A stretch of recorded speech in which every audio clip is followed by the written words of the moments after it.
السلام علیکم ورحمۃ اللہ وبرکاتہ. عزیز ناظرین اور سامعین، ابھی جو سوال ہوا ہے اس سوال میں ایک ایپ کے تعلق سے یہ پوچھا جا رہا ہے کہ ایسا ایپ جس میں کسی کی بھی فوٹو ڈال دیں تو وہ آپ کی زندگی، آپ کی عمر کے ہر اسٹیج کے فوٹو کو لا کر وہ بتا دیتا ہے. بڑھاپا کیسا ہوگا، جوانی کیسی ہوگی. ایک تو یہ بھی ہوتا ہے، اور اس میں غالباً ایک شکل اور ہوتی ہے کہ کسی کی شکل و صورت کو بگاڑ کر کے پیش کرنا ہو. جی تو وہ بھی ایک آپشن اس کے اندر ہوتا ہے. مثلا کسی کے ساتھ بدتمیزی کرنا ہے، مذاق اڑانا ہے، تو اس طرح کی فوٹوز وہاں ڈال کر کے اور اس کی شکل و صورت کو بگاڑ کر کے پیش کیا جاتا ہے. تو اس پس منظر میں انشاءاللہ آپ کو قرآن و حدیث کی روشنی میں بتانا چاہوں گا. دیکھیں، سب سے پہلی بات تو یہ ہے کہ فوٹو کھینچنا اور کھینچوانا شریعت نے اسی کو ناجائز قرار دے رکھا ہے. چنانچہ رسول اللہ صلی اللہ علیہ وآلہ وسلم نے ارشاد فرمایا، ان اشد الناس عذابا یوم القیامت المصورون، کہ قیامت کے دن سب سے زیادہ سخت سزا اور سخت عذاب ایسے لوگوں کو ہوگا جو مصور ہیں، تصویر کھینچنے والے، کھینچانے والے ہیں. ایک روایت میں تو اللہ کے نبی صلی اللہ علیہ وسلم نے یہاں تک فرمایا کہ ایسے لوگوں کو کل قیامت کے دن میدان حشر میں اللہ رب العالمین کھڑا کرے گا، اور پھر اللہ ان سے کہے گا کہ کل جو تم بنایا کرتے تھے، تم آج اس کے اندر روح ڈالو. ظاہر ہے کہ ایک انسان روح نہیں ڈال سکتا ہے، زندہ نہیں کر سکتا ہے. ایک تو یہ پہلو ہے اس کا شرعی اعتبار سے. اور دوسرا پہلو دیکھیں کہ اگر کسی کی تصویر کے ساتھ اس طرح چھیڑ چھاڑ کیا جائے تو ظاہر ہے کہ وہ شخص اس کو پسند نہیں کرتا ہے. تو اس کے لیے صاف ستھری بات یہ ہے کہ اللہ رب العالمین نے انسانوں کو باعزت بنایا ہے، مکرم بنایا ہے، تکریم والا بنایا ہے. چنانچہ قرآن مجید کہتا ہے وَلَقَدْ كَرَّمْنَا بَنِي آدم، کہ ہم نے ابن آدم کو، اولاد آدم کو عزت سے نوازا ہے. وَفَضَّلْنَاهُمْ عَلَى الْعَالَمِينَ، اور پھر اس کو فضیلت بھی ہم نے دے رکھی.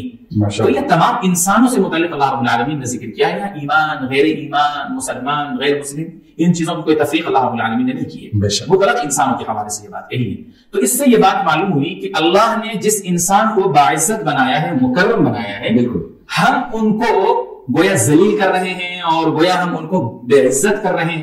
تو میں سمجھتا ہوں اللہ کے حکم سے ٹکراؤ اس میں پایا جاتا ہے. ایک تیسرا پہلو جس سے متعلق میں آپ کو بتانا چاہتا ہوں وہ یہ ہے کہ شکل و صورت کو اس طرح بگاڑ دینا اور ایسی شکل بنا دینا جیسے انسان کی وہ شکل ہو ہی نہیں، یا کسی اور مخلوق کی وہ لگتی ہو، خیالی دنیا کی مخلوق کی وہ تصویر معلوم ہوتی ہو. تو یہ اگر دیکھیں تو اللہ رب العالمین کی کریشن کے اندر، اللہ کی تخلیق کے اندر انسانوں کی تبدیلی ہے، چینجنگ ہے، اور اللہ رب العالمین اس چیز کو پسند نہیں فرماتا ہے. چنانچہ قرآن مجید میں اللہ رب العالمین نے ارشاد فرمایا لا تبدیل لخلق اللہ، اللہ کی مخلوقات میں، اللہ کی کریشنز میں، اللہ کی خلقت میں اللہ نے جو کچھ بھی پیدا کیا ہے انسانوں کے لیے قطعاً جائز نہیں کہ وہ اس کے اندر تبدیلی کرے. تو اللہ رب العالمین نے منع فرما رکھا ہے. مثال کے طور پر آپ یوں سمجھیں کہ اللہ نے ہم کو یہ شکل و صورت عطا فرمائی ہے.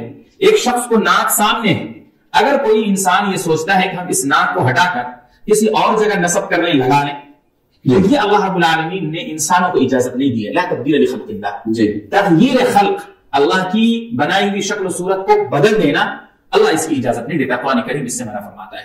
تو میں سمجھتا ہوں یہ جو تین پہلو ہیں، ان تین پہلو کے اعتبار سے اگر غور کیا جائے تو اس طرح کا کام اس ایپ کے ذریعے کرنا قطعاً حرام ہے، اس کا استعمال ناجائز ہے، بالکل بھی مناسب درست نہیں ہے. ایک چوتھا پہلو بھی میں آپ سے عرض کرنا چاہوں گا وہ یہ ہے کہ اس طرح کے جو کام ہوتے ہیں بہت سے لوگ صرف دل جمعی کے لیے اور طبعی خوشی حاصل کرنے کے لیے کیا کرتے ہیں، اور ان سے ان کو کچھ بھی حاصل نہیں ہوتا ہے. وقت کا ضیاع ہوتا ہے اور محنت کا ضیاع ہوتا ہے.